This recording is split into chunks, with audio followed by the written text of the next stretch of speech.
Hello everyone and welcome to The Vortex, where lies and falsehoods are trapped and exposed. I'm Michael Voris. Too many of the clergy, especially the higher clergy, act as though they are unaccountable to anyone. They behave like the church belongs to them. They show a disturbing lack of humility and present an air of superiority that is decidedly un-Christ-like. Heck, let's face it, Brian Williams at NBC has far more accountability for far less wrongdoing than many of today's bishops and senior clerics.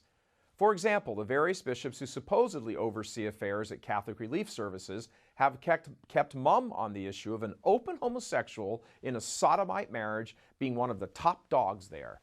When asked by faithful Catholics what they were going to do about the Vice President for Overseas Finance, Rick Estridge, being married to his sodomy partner, not a word in response to the evil situation, and it is evil. Then there is the less than pathetic response from the Archdiocese of Chicago when questioned about Archbishop Cupich's negligence in allowing a sacrilege at the funeral mass for Cardinal George in Holy Name Cathedral. Non-Catholic Governor Bruce Rauner was administered Holy Communion at the funeral, as was shown on numerous television broadcasts. That is not in question. When Church Militant contacted the Chicago Archdiocese and asked the specific question, did the Archdiocese contact the governor's office ahead of time, as would be expected when extending an invitation to the funeral, and advise that non-Catholics should not approach for Holy Communion so as to avoid sacrilege? The answer we got back via email was a total non-response to the question. You just saw the question. Here was the reply. Quote, "In response to your message received this morning, when any person presents himself or herself for Holy Communion, the minister of communion presumes that the person can receive communion," close quote. Which has absolutely nothing to do with the question we asked. We asked if the governor had been informed ahead of time.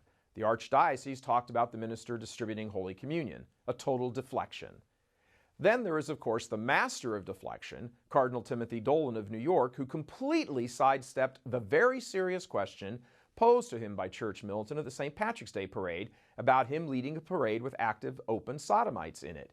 He pulled his usual belly-chortling guffaw in giving his inane "Come on in, we'd love to have you" non-response before whispering to his communications guy, who had us thrown out a minute later. And there's another story that Church Militant broke, the one involving the funeral mass for a Planned Parenthood worker and open same-sex marriage advocate Lisa Benitez out of Cardinal Daniel DiNardo's Galveston Houston Cathedral at the end of last year.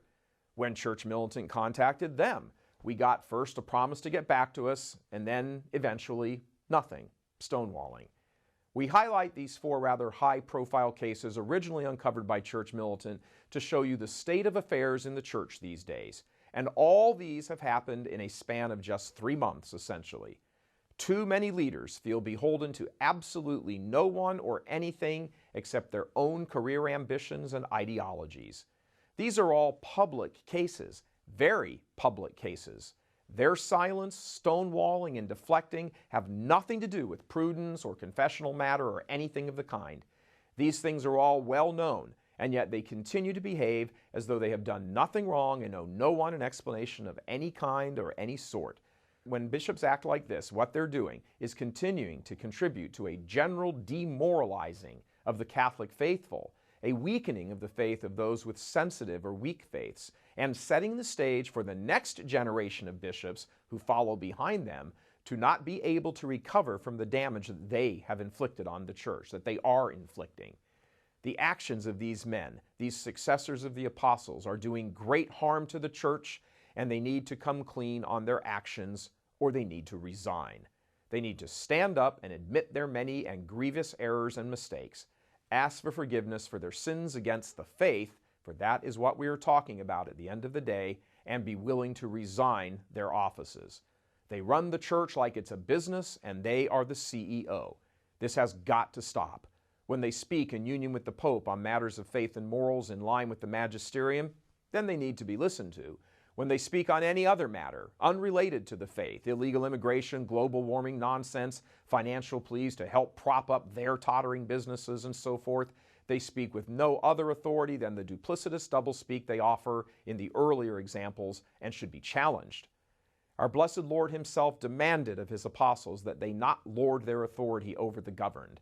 Yet many of these men have become just that, unaccountable, untouchable, non-humble masters and CEOs of failing corporations. The consequences of their actions and attitudes are already being felt, with more to come.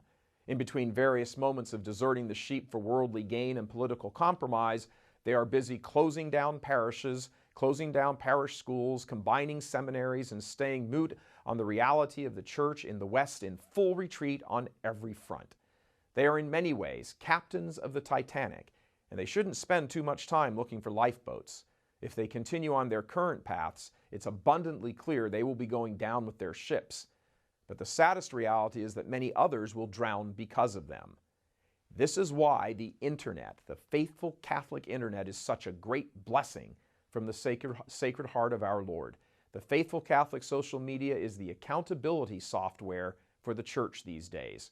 So many of these leaders have become drunk and corrupted with power and their own self-importance that they have abandoned the innocent sheep. Efforts like this one, here as well as others, need to be supported vocally, continually, with all means possible to help keep the home fires of the faith burning. So, in the words of His Eminence Cardinal Dolan, come on in. We'd love to have you. Make our all-new improved churchmilitant.com your homepage. Do this right this minute. We are the accountability software for the church. And pray for the souls of these men. Pray every day for them. God love you. I'm Michael Voris.